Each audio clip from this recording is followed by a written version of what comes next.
வணக்க மக்களை, சட்டமும் கிடைக்கப்பட்ட மிக முக்கிய தகவல் என்ற வெளியாக இருக்கிறதாம். ஆஃபர்களை அள்ளி வீசும் திமுகவா? அவைத்தலைவராகும் ஓபிஎஸ் ரவீந்திரநாத்துக்கும் துணை முதல்வர் பதவியா? வாங்க வீடியோவை மூலமாக கண்டாம். அதாவது தமிழகத்தில் வரக்கூடிய இந்த 2026 சட்டமன்ற தேர்தல் என்பது அண்ணல் பறக்கும் வேளையில் தான் அனைத்து கட்சிகளுமே தனது கூட்டணி தொகுதி பங்கீடன அரசியலில் மும்பாரமாக செயல்பட தொடங்கிவிட்டதா. அந்த வகையில் தான் தமிழகத்திலே இம்முறை கண்டிப்பாக 4 முனை போட்டி நிலவக்கூடிய சூழல் தான் தமிழக அரசியல் வட்டாரத்தில் உருவாகி கொண்டிருக்கிறதா.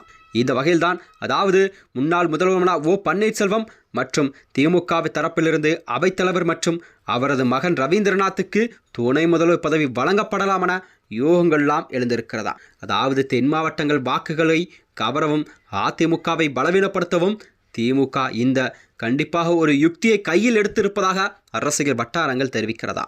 தமிழக அரசியலிலே தற்போது நிலைவரும் இந்த சூழல் என்பது அதிமுகவிற்கு ஓரங்கப்பட்ட அதாவது முன்னாள் முதலமைச்சர் ஓ பன்னீர்செல்வம் தனது அரசியல் எதிர்காலத்தை தக்க வைக்க போராடி வருகிறார். இந்த வேளையில் தான் 2026 சட்டமன்ற தேர்தலை முன்னிறுத்தி ஒரு பலமான கூட்டணிகளை உருவாக்க திமுக திட்டமிட்டு வருவதாகவும், இந்நிலையில்தான் ஓபிஎஸ் அவர்களுக்கு திமுகவில் சேரும் பட்சத்தில் அவருக்கும் அவரது சகாக்களுக்கும் கண்டிப்பாக ஒரு அதிரடியான சலுகைகளை வழங்க திமுக தலைமை முடிவு செய்திருப்பதாகவும் திமுக தலைமை கழகம் வெளியிட்டிருக்கிறதா.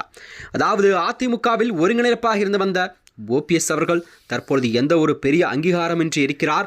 இவரை திமுகவின் பக்கம் கொண்டு வருவதன் மூலம் தென் மாவட்டங்களில் உள்ள முக்குலத்தேவர் வாக்குகளை குறிவைக்க திமுக தலைமை அதற்கான வேலைகளை தொடங்கிவிட்டதா. இதற்காகத்தான் ஓபிஎஸ்ஐ அவர்களை திமுக கூட்டணியில் ஒரு முக்கியமாக அவைத்தலைவரோ அல்லது அதற்கு இணையான கௌரவ பதவி வழங்கப்படலாம் என்ற பேச்சுக்கள் எல்லாம் திமுக தலைமை அரசு வட்டாரத்தில் தெரிவிக்கிறதா.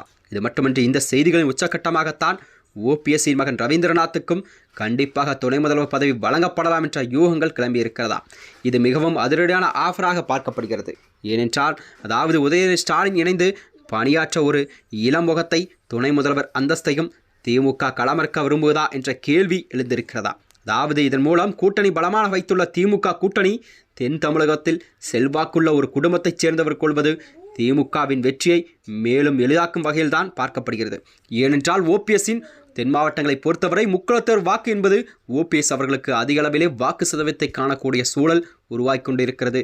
இந்நிலையில்தான் ஓபிஎஸ் அவர்கள் திமுக பக்கம் இணைந்த செய்திதான் கண்டிப்பாக திமுகவிற்கு இந்த முறை தென் தமிழகத்திலே ஒரு பலமான வாக்கு சதவீதம் உயரக்கூடிய நிலையில்தான் இதை பார்க்கப்படுகிறதா. இதன் மூலம் அதிமுகவிற்கு ஒரு பெரும் பின்னடைவை ஏற்படுத்திய வகையில்தான் ஓபிஎஸ்ஸின் இந்த கூட்டணி முடிவு என்பது ஒரு அதிரடியான செய்தியாக தமிழகத்தில் பார்க்கப்பட்டு வருகிறது. இதனைத் தொடர்ந்துதான் ஓபிஎஸ் மற்றும் திமுக ஆகிய இரு தரப்புக்குமே எடப்பாடி பழனிசாமிக்கு ஒரு பொதுவான அரசியல் எதிரியாக உருவெடுத்துள்ளார்கள். தென் மாவட்டங்களில் அதிமுகவின் வாக்கு வங்கியை சிதறடிக்க ஓபிஎஸ் அவர்கள் ஒரு கருவியாக இருப்பார். தற்போதுதான் சூழலில் தனது அரசியல் ஈர்ப்பத்தை தக்க வைக்க ஓபிஎஸ்க்கு ஒரு பலமான ஆதரவு தேவைப்படுகிறது.